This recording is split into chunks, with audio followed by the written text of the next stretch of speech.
पालामडै Shri मंगलांबिका पंचकम।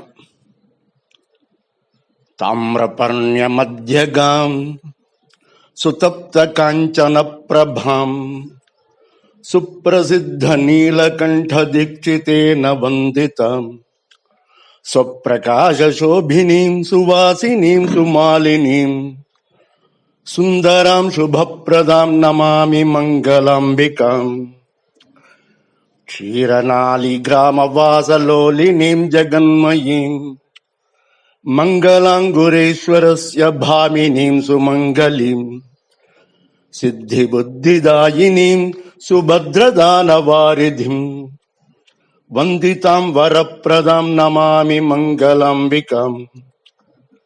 भुक्तिमुक्तिदानशील सुप्रसादिनीं सतीं भक्तपालने रतिं भवाब्धितारकीं शिवां शुद्धचित्स्वरूपिणीं शुभंकरीं शिवंकरीं सर्वमंगलप्रदां Namami मंगलांबिकाम्।